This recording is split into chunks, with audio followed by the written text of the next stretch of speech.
Boker Tov, c'est l'heure du premier journal d'information ce matin sur Studio Kalita, relayé sur les ondes de Radio J à Paris. Entre 12 et 15 000 personnes ont manifesté hier lors d'une nouvelle manifestation anti-Netanyahou devant la résidence du Premier ministre rue Balfour à Jérusalem. Les manifestants ont scandé, comme à leur habitude, des slogans réclamant la démission de M. Netanyahou. La manifestation s'est terminée sans incident. 3 manifestants ont été tout de même interpellés après avoir apparemment agressé un policier vraiment à la fin de cette manifestation. 1000 personnes ont également manifesté à Césarée devant la résidence privée du Premier ministre. Plusieurs centaines d'autres s'étaient installés sur les grands carrefours du pays. À l'entrée de la manifestation de la rue Balfour, des militants de l'organisation de gauche Crime Minister ont distribué à chaque manifestant un bracelet en carton afin de pouvoir recenser le nombre plus ou moins exact de participants. La semaine dernière, les organisateurs avaient recensé selon eux 15 000 participants, tandis que la police en dénombrait 10 000. Le commandant en chef de la police du centre de Jérusalem a déclaré hier qu'il y avait au cours des derniers jours des progrès dans le dialogue entre manifestants et forces de police et selon lui cela se voit sur le terrain.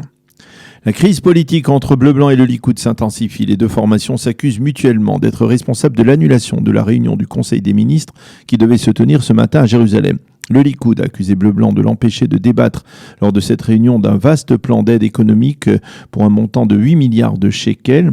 Un plan d'aide destiné aux personnes touchées durement par la crise économique, mais à Bleu Blanc rejette cette accusation et l'on affirme que la réunion du gouvernement a été annulée uniquement parce que le Likoud refuse de respecter l'accord de coalition qui stipule clairement que le budget de l'État doit être voté pour l'année 2020 et pour l'année 2021 en une seule fois avant le 25 août prochain.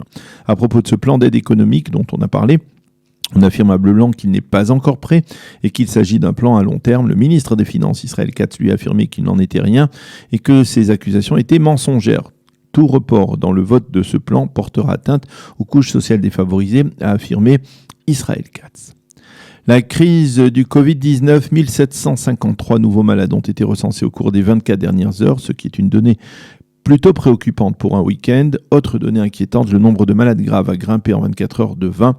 On en recense au total 389, dont 106 sont sous assistance respiratoire. Le nombre de décès a augmenté aussi de 11 décès pour un total de 592. Le taux de test positif est de 7,2%. À Beyrouth, de violents heurts se sont produits hier entre manifestants et forces de police. Un policier a été tué après avoir été précipité par des inconnus du haut d'un hôtel. Des centaines de manifestants ont été blessés lors de ces confrontations avec les forces de police. Plus de 60 manifestants ont dû être hospitalisés. Certains des manifestants ont forcé des ministères.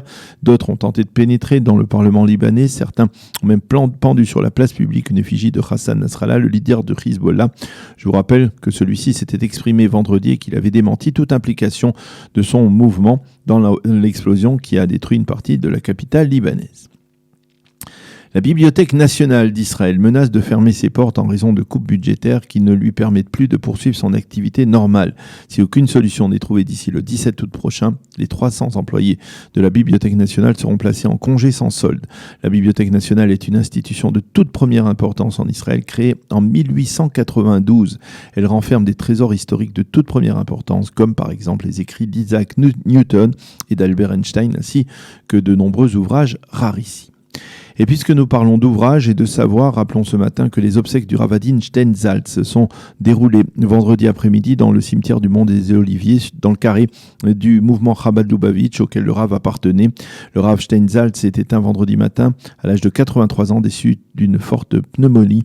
Le Rav Steinsaltz, qui a reçu le prix d'Israël pour son œuvre, est considéré comme l'un des plus grands commentateurs des textes juifs de notre époque. Il est celui qui, le premier, a traduit l'intégralité du Talmud en hébreu et a publié des dizaines d'ouvrages sur la Torah et les grandes figures de la Bible. Sa traduction du Talmud a permis à des centaines de milliers d'Israéliens, tout autant de Juifs à travers le monde, de se plonger dans l'étude de la Guémara. Et de son vivant, il a été comparé à Rachi et à Maïmonide, deux des plus grandes figures du peuple juif. Le président de l'État, le Premier ministre et les grands rabbins d'Israël lui ont rendu hommage dès vendredi. Une partie importante de la revue de la presse lui sera consacrée ce matin. La météo pour terminer, temps partiellement nuageux à clair avec des températures légèrement inférieures à la moyenne saisonnière. En d'autres termes, un temps plus supportable qu'à l'accoutumée. Il fera aujourd'hui 28 degrés à Jérusalem, 30 à Tel Aviv et 40 degrés à Eilat. C'est la fin de ce premier journal d'information.